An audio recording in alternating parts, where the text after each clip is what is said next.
Imagine a classroom in the heart of Shanghai. It's 8 p.m. on a Tuesday. A 10-year-old boy is staring at a chalkboard covered in complex calculus. He's tired. His eyes are red, but he doesn't stop. He can't stop. Because in his world, second place is just the first loser. Now, look at a classroom in suburban America. It's 2 p.m. A child is crying because his teacher used a red pen to correct his work, and the parents are calling the principal, demanding a safe space to protect their child's fragile self-esteem. We are witnessing the greatest educational and psychological divide in human history. While the West is busy protecting feelings, the East is busy building giants. Are we raising a soft generation that is destined to be ruled by a disciplined East? Or is Western gentle parenting actually a slow-motion disaster that we're too afraid to admit?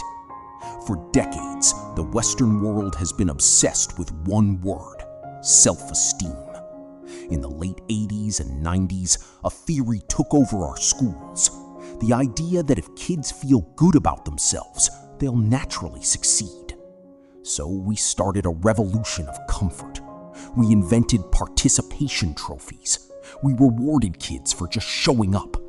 We stopped keeping score in Little League sports because we didn't want the losers to feel bad.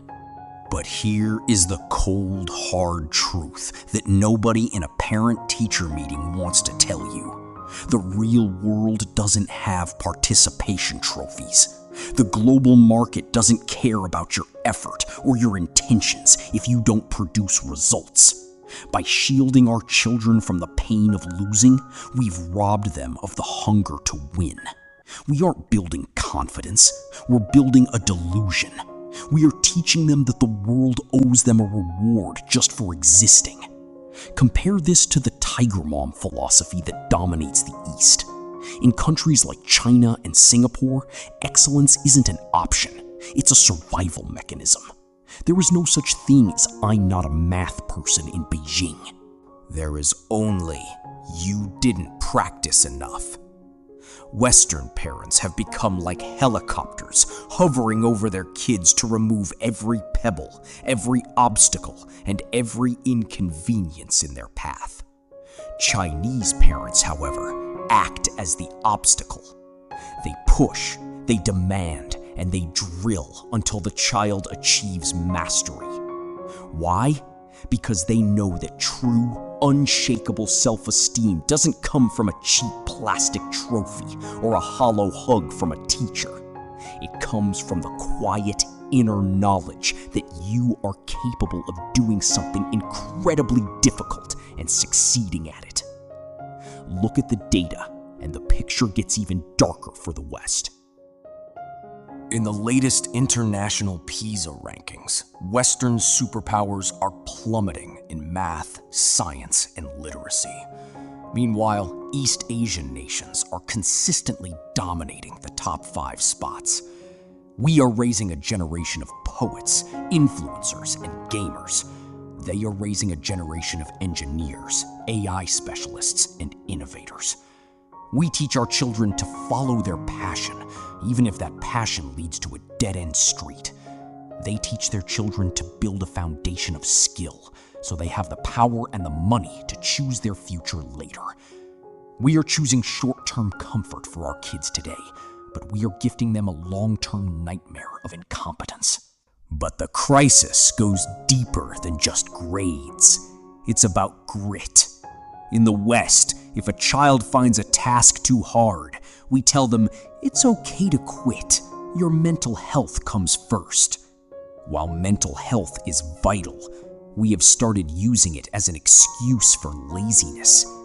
We've taught a generation that discomfort is a signal to stop rather than a signal to grow.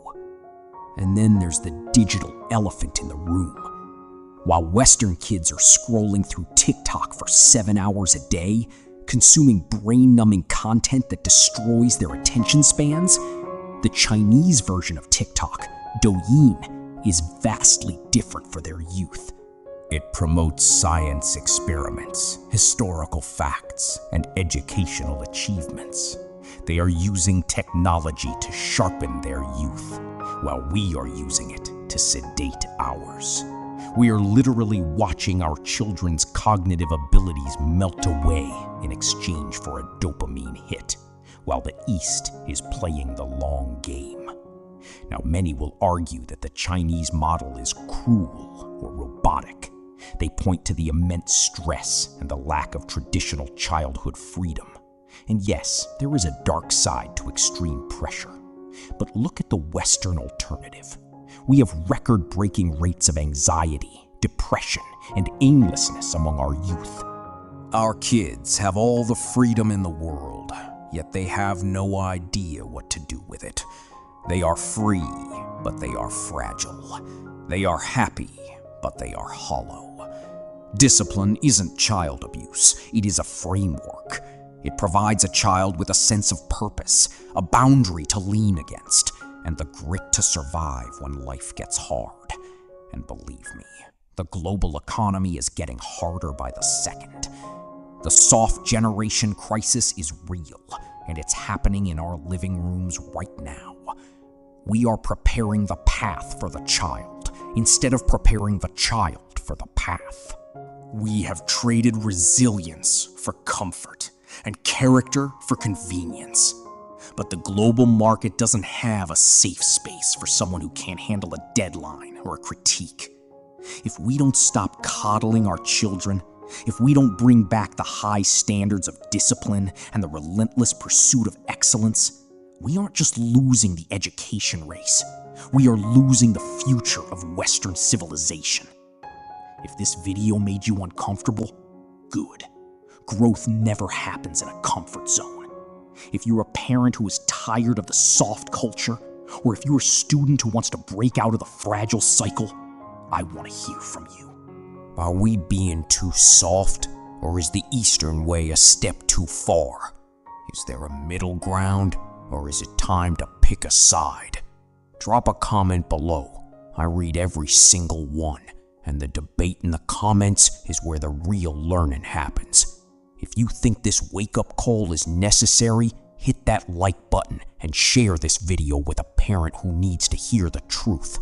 And if you're ready to dive deeper into the psychology and the global shifts that are shaping our lives, subscribe and turn on notifications. Don't let your child be a victim of a soft world.